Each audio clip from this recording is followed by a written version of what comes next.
आज की क्लास में हम बात करने वाले हैं। सबसे पहला टॉपिक रहेगा हमारा इंपोर्ट और एक्सपोर्ट, और दूसरा टॉपिक रहेगा ODBC। तो ODBC क्या होता है पहले वो आपको मैं समझा देता हूँ, उसके बाद हम बात कर लेते हैं इंपोर्ट और एक्सपोर्ट पे। तो ODBC का मतलब होता है ओपन डेटाबेस कनेक्टिविटी, यानी कि ये टैली के डेटा को SQL सर्वर के डेटाबेस पर रखने के लिए काम में आता है। ठीक है, SQL डेटाबेस के सर्वर पर रखने के लिए ये एक एप्लीकेशन डेवलपर की तरह काम करता है। ठीक है, ODBC चार घटकों पर होता है, जिसमें से फर्स्ट है प्रभावित करता है चार घटकों को। तो पहला है ODBC क्लाइंट। ठीक है, तो ये रहा ODBC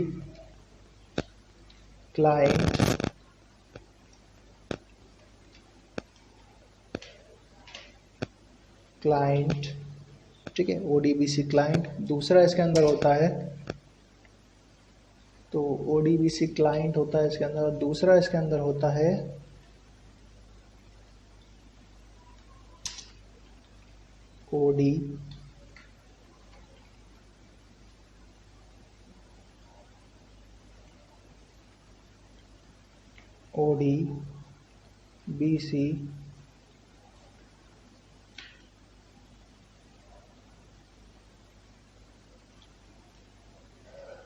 ODBC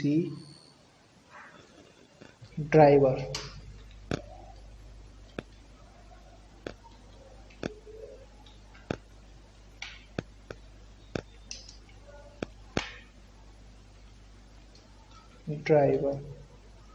ठीक है, तो ODBC ड्राइवर होता है। तीसरा इसके अंदर होता है ODBC सर्वर।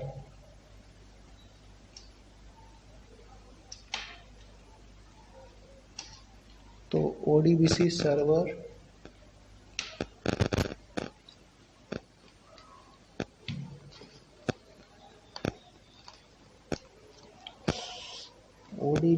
सर्वर तो मैं यहाँ पे थोड़ा सा मेरा कीबोर्ड प्रॉब्लम कर रहा है, तो मैं यहाँ ऑन स्क्रीन कीबोर्ड ऑन कर ले रहा हूँ।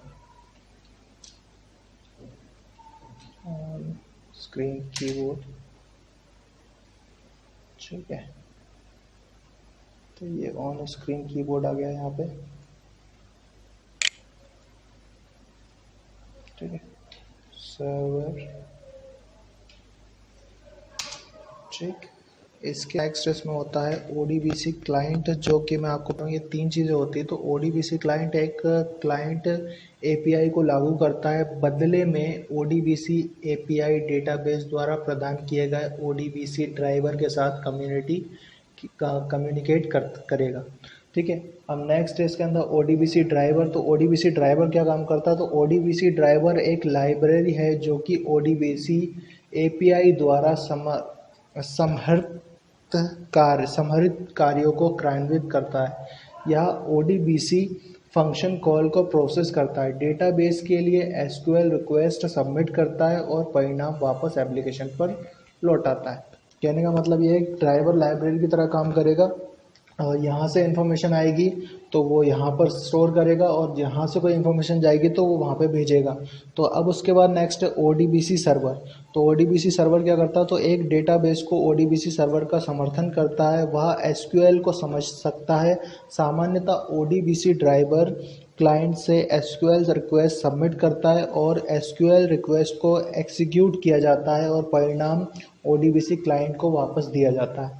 ठीक है, तो ये कुछ इसकी थ्योरी है, मैं इसको करके बताया तो आपको कैसे करना है। तो इसको करने के लिए सबसे पहले आपको टैली को ओपन करना पड़ेगा। तो यहाँ पे ये टैली ओपन हो जाएगा। ठीक है, इसके बाद आप क्या करेंगे? F12 फंक्शन की का यूज़ करेंगे। F12 फंक्शन की का यूज़ करने के बाद एडवांस एंड कॉन्फ़िगरेशन में जाएंगे, एडवांस कॉन्फ़िगरेशन।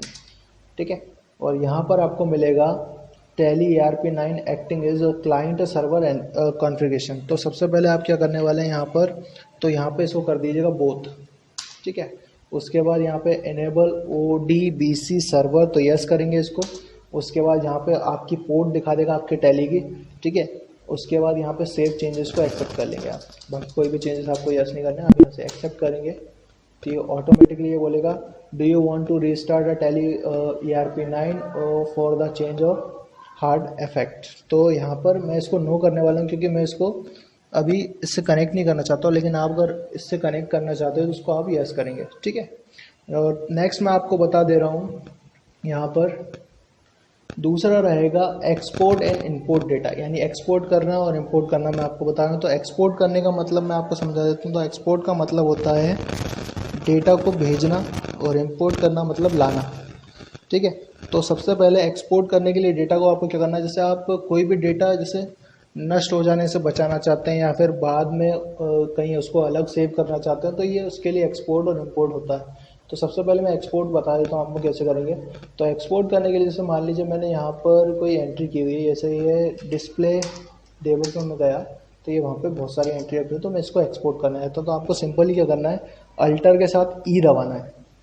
क्या करना है, अल्टर के साथ ई दबाएंगे तो यहाँ पे बाउचर एक्सपोर्ट का ऑप्शन आ जाएगा, ठीक है। तो यहाँ पे ऑलरेडी इसका फॉर्मेट वगैरह दिया हुआ है, ये यहाँ पे एक्सपोर्ट हो जाएगा। और एक्सपोर्ट कहाँ होगा वो भी आपको दिखाई देगा। ये देखिए, जैसे पहले मैंने डेबुक एक्सपोर्ट की थी, अब अकाउंटिंग बाउचर एक्सपोर्ट किया और एक्सएमएल में जाएगा ये, ठीक है।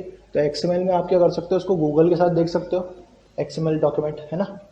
तो ये एक्सपोर्ट करना हो गया। अब इंपोर्ट करने के लिए क्या करना होता है कि इंपोर्ट डेटा नाम का यहाँ पे अलग से फंक्शन दिया होता है। यहाँ पर इंपोर्ट डेटा नाम का एक फंक्शन दिया होता है। जैसे एक्सएमएल कोई फाइल होती है तो एक्सएमएल फाइल को आप यहाँ पर इंपोर्ट कर सकते हो। इंपोर्ट करने के लिए क्या करना पड़ेगा, जाएंगे गेटवे ऑफ टैली पे, इंपोर्ट। अब मास्टर्स कर इंपोर्ट करनी तो मास्टर्स, बाउचर्स करने तो बाउचर्स। तो बाउचर्स में जैसे मैं दे देता हूँ, अभी मैंने कौन सा बाउचर एक्सपोर्ट किया था, तो ये मैं टैली RP9 में गया तो मैंने चेक किया यहाँ पे अकाउंटिंग बाउचर, ठीक है। तो यहाँ पे मैं अकाउंटिंग बाउचर लिख दूंगा टैली के अंदर, इसको हटा के